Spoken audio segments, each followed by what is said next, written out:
जय जगन्नाथ दर्शक बंधु स्वागत करुँची आपन को मोर से नियार दुनिया चैनल आम गाँ आम सत्संग एक नुआ अध्याय को आज से सत्संग मध्यम आम मैंने उपवेशन कर माँ विलासुणी पीठ उपर आरंभ करवा आज अध्याय से श्रीमद भगवद गीता भगवान श्रीकृष्णकर मुख निष्कृत वाणी किसी श्लोक किसी व्याख्या सहित। जय जगन्नाथ। जय जगन्नाथ। द्वितीय अध्याय सांख्य योगर 24 नंबर श्लोक आ पूर्व आम 23 श्लोक विचार करते भगवान श्रीकृष्ण अर्जुन को युद्धर विभिन्न प्रकार कथा सहित जीवनर विभिन्न प्रकार कथा कही चली एवं कहते अच्छे द्वय मदाहोय मक्ले द्वयस्य एव च नीतिः सर्वगतस्तानुरचलयन सनातन। अर्थात भगवान कृष्ण कहते कारण यही आत्मा हेउछि अछेद्य अदाह्य अक्लेद्य ओ निसंदेह अशस्य अटे तथा यह हेउछि नित्य सर्वगत स्थिर अचल ओ सनातन। आत्मा आत्मा कथा चली आत्मा कौन भगवान श्रीकृष्ण अर्जुन को कहते जितेबाला अर्जुन विषादग्रस्त हो क्या करूना कि करूना भगवान गोटे पर गोटे उदाहरण दे बुझे चली आत्मार उदाहरण कहते आत्मा हूँ अछेद्य अदाह्य अक्लेद्य ओ निसंदेह अशेष्य अटे। ये आत्मा अछेद्य छेद हम ना ये दाह्य हम ना आधे कौन से अक्लेद्य नास्ति निसंदेह अशेष्य अटे एवं यह हेउछि नित्य सर्वगत स्थिर ओ अचल ओ सनातन। ये आत्मा नित्य सर्वगत निश्चित भाव में आत्मा रही स्थिर एवं अचल भाव। आउ कौन कहले ना अव्यक्तो अयम चिंतो अयम कार्य अम्योच्यते तस्मादेवं विदित्वेन नान शोचितुमर्हसि।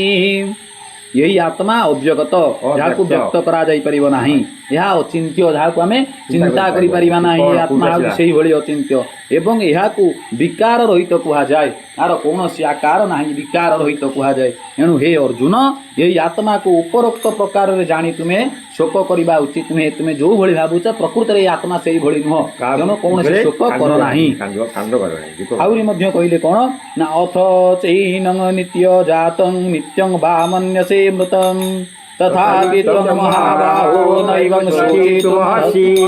पक्षांतर जदि तुम्हें यही आत्मा को नित्य जन्म हेउछि एवं नित्य मरुछि बोली स्वीकार करुथाओ तथापि हे महाबाहु तुम्हें ये परिशोक करवा उचित नुहे। जदि तुम्हें प्रकृत में आत्मा को नित्य जन्म हेउछि बोली मानुथाओ जन्म हेउछि एवं मरुछि बोली तुम्हें स्वीकार करुछ आत्मा तथापि तुम्हें एमिति शोक कर नाही कारण जातस्य हि ध्रुव मृत्यु ध्रुवं जन्म मृतस्य च तस्मात् परिहार्यर्थे न त्वं शोचितुमर्हसि। हे अर्जुन ये आत्मा ये जो शरीर जन्म होइथिबा लोकर मृत्यु निश्चित एवं मरीथिबा लोकर जन्म निश्चित यही हेतु मध्य जहाँ अनिवार्य सही विषय तुम्हें शोक करवा उचित नुहे। आर आ कौन विकल्प नाही शरीर आसब पुणी नष्ट हो निश्चित भाव में किंतु आत्मा अव्यगत अदाह्य अछेद्य बोली भगवान प्रमाण देले। बस जहाँ जड़े उच्चतर व्यक्ति हिसाब से तुम्हें बुझीच जे कई जड़े मृत्युवरण कले आम शोक करवाटा हूँ संपूर्ण भूल शास्त्र विरोधी भूल नुह शास्त्र विरोधी शास्त्र विरोधी। जदि प्रकृत में जड़े व्यक्ति चिंता कर आज मो घर मो माँ चलीगले मो दादा चलीगले किए जड़े मोर आत्मीय स्वजन चलीगले जदि सी प्रकृत में मो आत्मीय स्वजन होता सी मत छाड़ी जाते कहीं जी मो आत्मीय जी मोर निजर सी मत केवे छाड़े ना तेणु एमाने मो निजर कहीं नुह ये तार कम आसते सरला सी पलैले तेणु सी मोर बोली भाविक आम कांदाटा यहाँ हूँ संपूर्ण भूल। भगवान से प्रकार विच्छेद व्यवहार करी भगवान आज अर्जुन को बुझाई देइचंदी जे ये आत्मा हूँ अचल निश्चल किंतु ये शरीर आसब पुणी चलीज तुम्हें से शरीर को नहीं शोक कर ना। अव्यक्ता दीनि भूतानि व्यक्त मध्यानि भारत अव्यक्ता निधना नैव तत्र का परिदेवना। हे अर्जुन समस्त प्राणी जन्म हेबा पूर्वरु अप्रकट होई रही थांती एवं मृत्यु पर मध्य अप्रकट होई जांती ସେମାନେ କେବଳ ଏହି ମଧ୍ୟବର୍ତ୍ତୀ କାଳରେ ହିଁ ପ୍ରକଟ ହୁଅନ୍ତି। ଏହି ପରିସ୍ଥିତିରେ ଶୋକ କରିବା ନାହିଁ। ଅପ୍ରକଟ ଅର୍ଥାତ୍ କ'ଣ ଥିଲେ ମଣିଷ ଆମେ ଜାଣିନେ। ମୃତ୍ୟୁ ପୂର୍ବରୁ ଅପ୍ରକଟ ଥିଲା, ପ୍ରକଟ ନଥିଲା ଆମେ ଜାଣିନେ। ମୃତ୍ୟୁ ପରେ ମଧ୍ୟ କ'ଣ ହେବ ଆମେ ଜାଣିନାହିଁ। ଯାହା ପ୍ରକଟ ହେଉଛି ଏଇ ପ୍ରକଟ ନହେବା ଆଉ ପ୍ରକଟ ହେବା ମାନେ ଚାଲିଯିବା, ଏଇ ଭିତର ସମୟଟାକୁ ନେଇକି ତୁମେ ଶୋକ କର ନାହିଁ। କାରଣ ଇଏ ନାହିଁ ନିଶ୍ଚିତ, ଆଉ ନଥିବ ମଧ୍ୟ ନିଶ୍ଚିତ। ଥିବା ସମୟଟାକୁ ନେଇ ତୁମେ ଶୋକ କର ନାହିଁ। କାହିଁକି? आश्चर्यवत् पश्यति कश्चिदेनम् आश्चर्यवद्वदति तथैव चान्यः आश्चर्यवचैनमन्यः शृणोति श्रुत्वापि न वेद न चैव कश्चित्। कौनसी जड़े महापुरुष ही आत्मा को आश्चर्य परि देखती एवं सेहीपरि अन्य केही महापुरुष यार तत्व को आश्चर्य परि वर्णना करती तथा अन्य केही अधिकारी पुरुष यहाँ आश्चर्य परि शुणती एवं केही केही शुणी मध्य यह जानी पारती नहीं। तामाने प्रकृत में आत्मा को किए जानीपारती? महापुरुष। सी मध्य आश्चर्य हो जाते, आत्मा को देखिकी आश्चर्य हो जाते।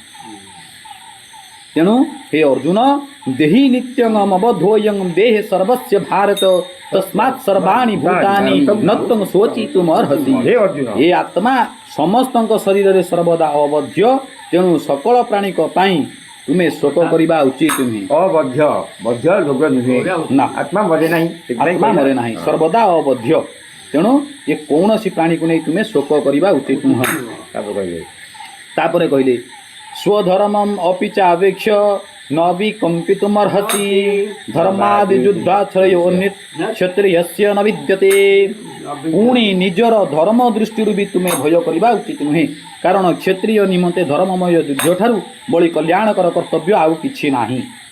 भगवान कौन कहले? सबु परे मध्य तुम धर्म को त्याग कर नाही, क्षत्रियर धर्म युद्ध करवा। आमर गोटे श्लोक अछि, असंतुष्टा द्विजा नष्टा संतुष्टा च नराधिप सलज्जा गणिका नष्टा निर्लजाश्च कुलंगना। असंतुष्टा द्विजा नष्टा, यदि द्विज असंतुष्ट हेबे ताले सी नष्ट होइजिबे। संतुष्टा च नराधिपा, नरा कहले मनीष बा अधिपति, नराधिप जे ए राजर अधिपति जे राजा, सी जदि संतुष्ट हेले नष्ट होइजिबे। राजा केतेबेले संतुष्ट हेबो नाही। ए राज्य जितिला पुणी युद्ध करिवो, से राज्य जितिवो, पुणी युद्ध करिवो, से राज्य जितिवो। राज्यर काम हैला राज्य को निजर आयत्तरे रखिबा, तेणु सी संतुष्ट हेले नष्ट होइजिबो। सलज्जा गणिका नष्टा, गणिका अर्थात बेश्या, यदि सी लाज कला ताले सी नष्ट होइजिबो। निर्लजाश्च कुलंगना, कूलर अंगना अर्थात कूल जी आमर घरर लक्ष्मी बोली आम कहे कूलर बहु, सी जदि निर्लज हो गला लज्जा त्याग करदेला ताले सी नष्ट हो। तेणु भगवान क्षत्रिय धर्म हिसाब से कहते जे तुमर धर्म युद्ध करवा, युद्ध क्षेत्र में तुम्हें युद्ध कर। तापर कौन कहले? जद्रुच्छया चोपन्नम स्वर्गद्वारमपावृतं सुखिनः क्षत्रियः पार्थ लभन्ते युधमीदृशम्। हे पार्थ, स्वतः प्राप्त होइथिबा एवं उन्मुक्त स्वर्गद्वार रूपक एहिपरि युद्ध भाग्यवान क्षत्रिय मान ही लाभ करती। भगवान केते बड़ कथा कहले देख, स्वतः प्राप्त होइथिबा एवं उन्मुक्त स्वर्गद्वार रूपक एहिपरि युद्ध भगवान क्षत्रिय मान ही लाभ करिथांती।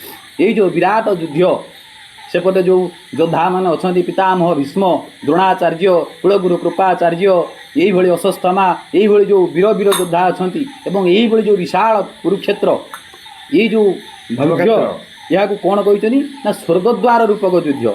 आधे जदि तुम मृत्यु पाइब ताले स्वर्ग को जीव, ये हूँ स्वर्गद्वार रूपक युद्ध। केते सुंदर कथा भगवान ये कहले अर्जुन को।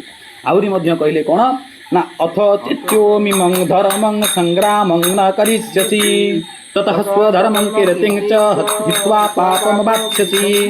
किंतु जदि तुम्हें ही धर्ममय युद्ध न करिव तेबे स्वधर्म ओ सुजस हराई पाप भोगी हब। स्वधर्म सुजस जदि ए युद्ध को तुम्हें त्याग करिव ताले तुमर सुजोग चली जीवो एवं पाप भोग कर धर्म चली स्वधर्म स्वजस हराई तुम्हें पाप भोगी हम। तेणु ये भली युद्ध को तुम्हें छाड़ ना, युद्ध करने अनिवार्य करदे भगवान।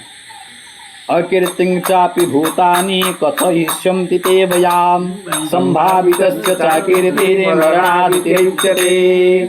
तथा समस्ते दीर्घकाल धरी तुमर अपकीर्ति भी आलोचना करिवे एवं सम्माननीय पुरुष मानक निमंते अपकीर्ति हेउची मरण बड़ी दुखदायक। जदि तुम्हें युद्ध छाड़ी पलैब ताले लोक कौन करेंगे ना तुमर अपकीर्ति गान करेंगे दीर्घ काल धरी तुमर अपकीर्ति गान करेंगे जदि आमर आज सीमा उपर रही जो आर्मी ऑफिसर मान अच्छा से युद्ध को देखिकी डरिकी घर को पलि आसवे लोक कौन कहे निश्चिंत भाव में अपकीर्ति गान करेंगे जदि से युद्ध करू करू मृत्युवरण कले ताले से सबुदिन अमर हो भगवान से कथा कहते जदि तुम्हें आज युद्ध क्षेत्र छाड़ी पलायन कर तुम दीर्घ काल पर्यंत तुम लोक मैंने कौन करेंगे ना अपकीर्ति गान करेंगे माने मर्यादा पुरुष बा उत्तम पुरुष महापुरुष अपकीर्ति कौन सी मरण ठारू कम नुह मरीगले मोर शांति अच्छी कि जब जीवन सारा अपकीर्ति शुणव से मृत्यु ठारू आहरी कठोरदायक हुए दुखदायक हुए भयाद्रणादु परतं मंस्यन्ते तं महारथाः येषां तत्त्वं बहुमातो भूत्वा दास्यसि लाघवम् एवं जो मानक दृष्टि रे तुम्हें विशेष रूपे सम्मानित हो सारीछ से मानक दृष्टि रे वर्तमान हिन्न हो सही महारथी माने मन करिवे जे तुम्हें भयभीत हो युद्धरू ओहरी गल वर्तमान सेपटे ठिया होइतिबा महावीर कर्ण दुर्योधन दुशासन आदि महावीर माने जिते गुरुमान शिक्षा कर प्रत्येक क्षेत्र में शुणी द्रोणाचार्य गुरु द्रोणाचार्य कृपाचार्य पितामह भीष्म सब बेले कहते सेपटे ठिया किना धनुर्धारी अर्जुन वीर भीमधारी भीम एमाने समस्त होती बड़ योद्धा अर्जुन सर्वश्रेष्ठ धनुर्धारी बोली द्रोणाचार्य गुरुदेव कहीदे तेणु सेपटे समस्ते भय करुवा ये अर्जुन आज जदि ये पलायन कर जाए से कौन कहे ये आमको भय कर चलीगला तुम मनर शोक को कहीं बुझे से कहे आज अर्जुन एठू भय कर युद्ध क्षेत्र पलायन कर तुम उचित हेबना अवाच्यवाद संबरो न वदिष्यन्ति तबाहिताः निन्दन्तस्तव सामर्थ्य ततो दुःखतरङ्गे तुमर शत्रु माने तुम सामर्थ्य को निंदा करिवे तुमको बहु अकथ्य वचन मध्य कहिवे ताठरू बड़ी दुखर विषय आउ कोन होई पारे यदि तुम शत्रु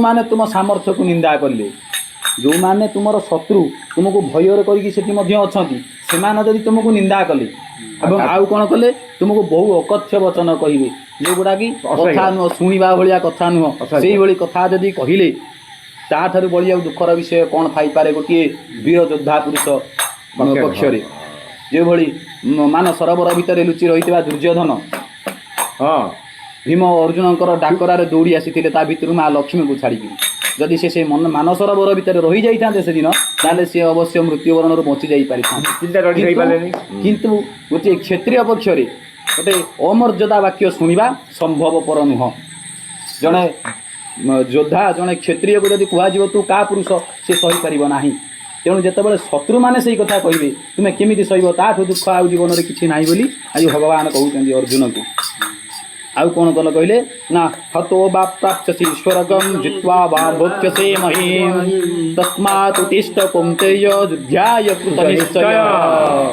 तुम्हें युद्ध रे निहत हेले स्वर्ग पाइब नहीं तो युद्ध रे जयी हेले भूमंडलर राजभोग करियो तेणु अर्जुन हे अर्जुन तुम्हें युद्ध करने संकल्पबद्ध होई दंडायमान हो यदि कहते तुम्हें युद्ध रे यदि मृत्युवरण करिवो ताले तुम्हें स्वर्गपुर पाइब आउ जदि जीवित रहिल ताले नराधिप महीमंडलर राजभोग कर तेणु दुई पक्षरे तुमर ही लाभ अच्छी तेणु गांधी धरी संकल्पबद्ध होई ये युद्ध करने दंडायमान हुआ भगवत वासुदेव प्रीत्यर्थे बोलानंदे भगवती माँ विलासिनी देवी प्रीत्यर्थे बोलानंदे विश्वेश्वर महादेव प्रीत्यर्थे बोलानंदे कवार बुद्धदेव प्रीत्यर्थे बोलानंदे कवार आउरी कवार हरि बोल।